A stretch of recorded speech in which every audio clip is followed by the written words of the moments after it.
അമേരിക്കയിൽ സ്ഥിരതാമസത്തിന് Trump gold card visa പദ്ധതിയുമായി യു.എസ്. പ്രസിഡന്റ് ഡൊണാൾഡ് ട്രംപ് സമ്പന്നരും ഉയർന്ന വൈദഗ്ധ്യമുള്ളവരുമായി വിദേശ പൗരന്മാരെ യു.എസിലേക്ക് ആകർഷിക്കാനാണ് പുതിയ പദ്ധതി. ട്രംപ് ഗോൾഡ് കാർഡ് വിസ പദ്ധതിയുമായി American president Donald Trump US. റെസിഡൻസിയിലേക്കുള്ള പ്രീമിയം വഴിയാണ് ട്രംപ് ഗോൾഡ് കാർഡ്.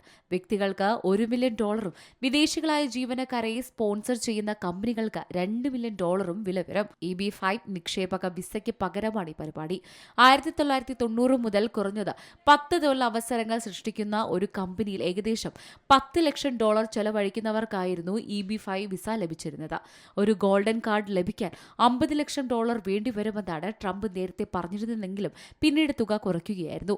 സമ്പന്നരും ഉയർന്ന വൈദഗ്ധ്യമുള്ളവരുമായ വിദേശ പൗരന്മാരെ യു.എസിലേക്ക് ആകർഷിക്കാനാണ് പുതിയ പദ്ധതി വിഭാവനം ചെയ്തിരിക്കുന്നത്. ട്രംപ് പ്ലാറ്റിനം കാർഡ് പുറത്തിറക്കാനും പദ്ധതിയുണ്ട്. ഈ രീതിയിൽ കോടിക്കണക്കിന് ട്രഷറിയിൽ എത്തുമെന്ന് ട്രംപ് പറഞ്ഞു. ഈ തുക ഉപയോഗിച്ച് രാജ്യത്തിന് നല്ല കാര്യങ്ങൾ ചെയ്യാൻ കഴിയും. അടിസ്ഥാനപരമായി ഇതൊരു ഗ്രീൻ കാർഡ് ആണെങ്കിലും അതിലും മെച്ചപ്പെട്ടതാണെന്ന് ട്രംപ് പറയുന്നു. കമ്പനികൾക്ക് ഒന്നിലധികം കാർഡുകൾ ലഭിക്കുമെങ്കിലും വ്യക്തിക്ക് ഒരു കാർഡ് മാത്രമേ ലഭിക്കൂ. News desk C Malayalam news.